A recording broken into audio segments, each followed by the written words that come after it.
elementary program. This evening, I will have Mr. Neil Wrona speaking for our program. He'll be speaking on the theme of service learning. Before he comes up, I just wanted to give you a sense of who Neil is and who the students of the MAT program are. The MAT program consists of 46 credit hours completed in a one-year cycle. It starts May to May, and in fact, our new cohort is upstairs in 431 starting tonight, while we're graduating out this year's cohort. So it's quite a program to complete in 1 year.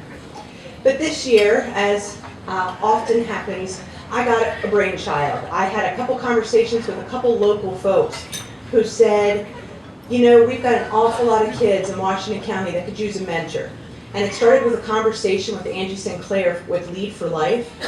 And Angie said, I hear you've got these MAT men. And I said, I do have MAT men this year. And she said, what do you think? You think your MAT men would be interested in mentoring? And I said, well, I don't know. I'll go ask them. And so before they had really ever started their program, I went and said, you know what? You could turn something into a service learning project. You could go mentor a young man in the area who's struggling. And the MAT men looked at me and said, well, what does that mean? And I said, well, it would mean at least 1 day a week. And they said, okay. And I said, at least 1 day a month, you would get all the kids together. And they said, okay. And I said, but you have to commit to it for the year. You can't not miss a week. You cannot miss a month. You have to get these kids together. And so in my program, we're graduating out 26 Masters of Arts in Teaching elementary candidates tonight. But from that program, we had 7 men that came forward and mentored for an entire year. And most of them are continuing those relationships. They have no more obligation to me, no more obligation to the program. But Neil Wrona speaks to this program because one of the things that happened about the time someone said to me, you know, we really need to mentor the youth in Washington County. I started reading stories about how young people don't want to do service, how young people won't volunteer. And so when Neil said to me, Dr. Nystrom, why me? Why am I the one speaking? And I said, why not you?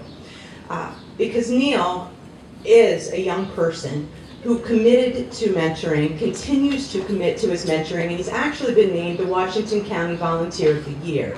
So we should clap for that. So it gives me great pleasure to have Mr. Neil Wrona speak for us this evening.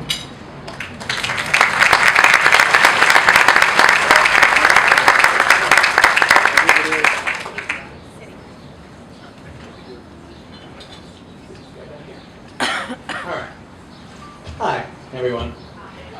So yeah, my name's Neil. I figured I would start by thanking a few people. Obviously, everyone, thank you for being here. I know as a graduate, this is a very special ceremony, and to have you all here is, I can hopefully speak for everybody and say it makes it even more special. So thank you guys very, very much. And obviously, thank you to my family in specific, who are all now taking pictures. And thank you guys for supporting me and listening to me freak out every once in a while. Because like Jamie said, it's an intense 1 year program, and I've lost it more than a handful of times. So thank you guys for everything, genuinely. And thank you very much to Jamie Nystrom and everybody here at USMH, including Jamie Bouchon, who didn't want me to say her name, but I did anyway. I mean, everyone I've met here has been so absolutely wonderful. It's been incredible. I've gotten so much help and so much support from everybody here. All the faculty, staff, everybody. And I can't thank you guys enough for all of this. With that said, as Jamie said, I have no idea why I'm up here. No clue whatsoever. No. It's just such an incredible honor to get a chance to speak at something like this. And so when I was asked, I genuinely I couldn't quite wrap my head around it. And I figured it had something to do with the Volunteer of the Year thing, and Jamie's now kind of blown that part of my speech out of the underwater. So I was looking around, and I couldn't understand the Volunteer of the Year thing either. Because I was looking around the Lead for Life program, and I saw so many wonderful people doing the exact same thing, if not more, than I felt like I was doing. So I do the same thing today. I stand here and I look out at all of these wonderful graduates and think, what did I do to deserve to be up here more than you? And the only thing I can think of is sheer luck. I was in the right place and the right time, and somebody noticed my hard work. And that's something we really need to remember as graduates, because realistically, this is just a prelude. This is a really wonderful, wonderful prelude to the next step, which is trying to find a job, which is rather daunting. Of course, there are some people here who have jobs already lined up for themselves, and to USA, congratulations, genuine. Can we give them congratulations. I also hate you a little bit. Yeah. No, it's fantastic that you have a job. I shouldn't say I hate you, but I do. But, so what about the rest of us, the ones who are, like myself, looking for a job?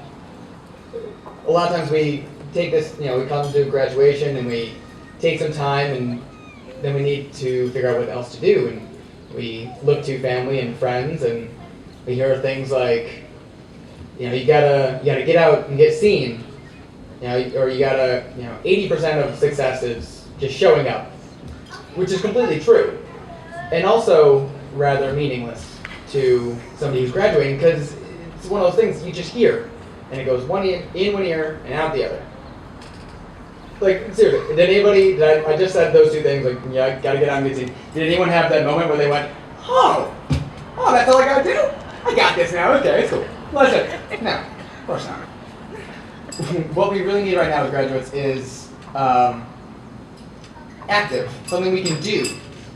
And I think at this point I'm made it clear that I'm living proof that getting out and serving your community, volunteering, is one of the best ways to get out and get noticed. I mean, really, I wouldn't be here if not for Angie St. Clair and Lead for Life. Like I said, if I hadn't been just showing up, and just doing the best I could, and she hadn't noticed, I don't think I'd be up here. I, probably wouldn't be nominated for Volunteer of the Year, and that would be fine. Like, I would still have loved what I did, but it's just such a whirlwind. It's incredible that I'm even here. It's just, don't get me wrong, I've worked my tail off. Obviously, I've done, I've definitely tried to earn it as much as I can, but, I was in the right place at the right time. So, that's really my advice for everyone who's graduating and looking for a job. And so I want to challenge everyone. Take an hour a week. That's all I signed up for. That's all. I did a little bit more than that, but that's all I really had to do, and that would have been fine. But, that's all I'm asking. Find a great not-for-profit that you believe in. There are great places like soup kitchens, like Emmanuel's House. Cold weather shelters like Reach, the Reach Center back here. There are SPCA and mentoring programs like Lead for Life, where you can give back, and it's something wonderful to do. Because while that's like the logical reason to do it, you get something back from that, tangible. You get a chance to get out and get seen, and because you never know who's going to be there.